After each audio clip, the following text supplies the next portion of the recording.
ta reforma javnega plač v javnem sektorju omogoča, da bomo postopno uvedli spremembe, ki zagotavljajo, kot sem rekel, javnofinančno vzdržnost,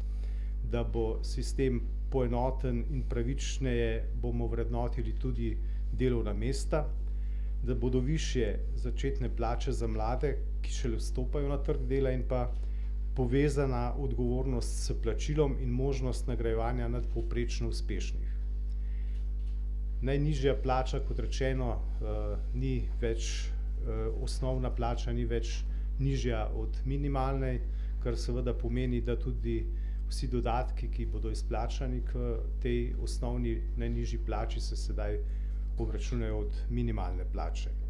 In seveda osnovne plače se bodo usklajevale tako v tem prehodnem obdobju